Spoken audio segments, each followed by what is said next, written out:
दोस्तों, आप लोगों ने एडवर्टीजमेंट्स देखे होंगे जिसमें ब्रांड्स क्लेम करते हैं कि उनके वायर्स को यूज करने से आपके बिजली का बिल बचेगा। क्या ये क्लेम सही है? क्या सच में कुछ पर्टिकुलर वायर्स को यूज करने से बिजली के बिल में फर्क आता है?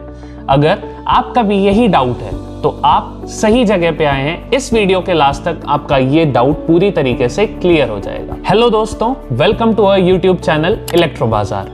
आज की वीडियो का हम लोग का टॉपिक यही रहने वाला है कि क्या सच में अच्छे वायर्स को यूज करने से बिजली के बिल में फर्क आता है। हम सब लोग जानते हैं कि वायर्स में बेसिकली दो चीजें होती हैं, पहला कंडक्टर, दूसरा उसका इंसुलेशन। तो पहले कंडक्टर के थ्रू समझते हैं कि वायर्स में से कैसे बिजली के बिल को बचाया जा सकता है।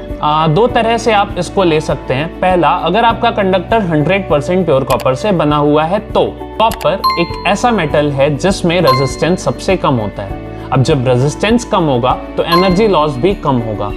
अगर दूसरे पॉइंट को देखा जाए, अगर आपका वायर प्योर कॉपर से नहीं बना हुआ, उसमें किसी तरह की मिक्सिंग है जो कि कॉस्ट कटिंग करने के लिए की गई है या क्या, तो उस केस पे आपके वायर पे रेजिस्टेंस की मात्रा ज्यादा होगी और एनर्जी लॉस भी बढ़ेगा। तो इस रीजन से आपका वायर उस केस में थोड़ा सा अच्छे वायर, प्योर कॉपर वायर के कंपैरिजन में, जिसमें हाई ग्रेड कॉपर को यूज किया गया है, उसके कंपैरिजन में थोड़ा सा ज्यादा एनर्जी लॉस करेगा और ज्यादा बिजली का बिल लेगा।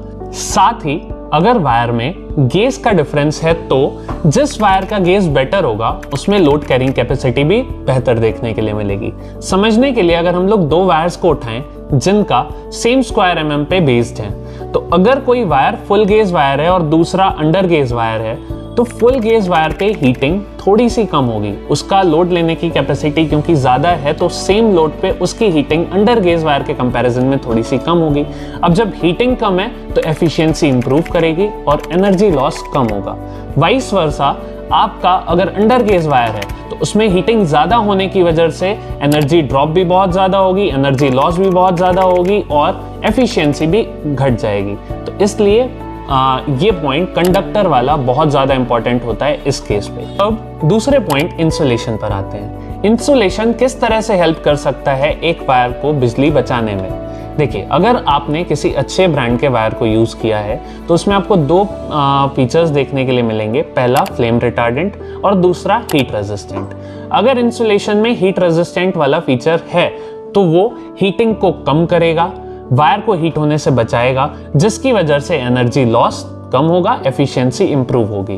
तो ये भी एक पॉइंट होता है जिसकी वजह से वायर्स और अच्छा परफॉर्म करते हैं। आई होप कि आप लोगों ने इन पॉइंट्स को देखने के बाद समझ लिया होगा कि कैसे वायर्स बिजली बचा सकते हैं। तो अगर हम लोग कंक्लूजन की तरफ चलें तो ऐसे समझ सकते हैं कि अगर आपने ऐसे वायर को यूज किया है जो कि फुल गेज वायर है, प्योर कॉपर से बना हुआ है और उसका इंसुलेशन FR/HR है, तो आपको ऐसे केस में बिल्कुल भी बिजली का बिल ज्यादा पे नहीं करना पड़ेगा। वो परफेक्ट वायर होगा हाउस वायरिंग के हिसाब से। और अगर इसमें आपको इंफॉर्मेशन थोड़ा सा और ज्यादा चाहिए तो हम लोगों ने एक वीडियो को कवर किया था जिसमें हम लोगों ने बताया था कि आपको किन चीजों को कंसिडर करना चाहिए हाउस वायर खरीदने के पहले। आप उस वीडियो को देख सकते हैं, उसका लिंक हम लोग आई बटन और डिस्क्रिप्शन बॉक्स दोनों में ही डाल दे रहे हैं।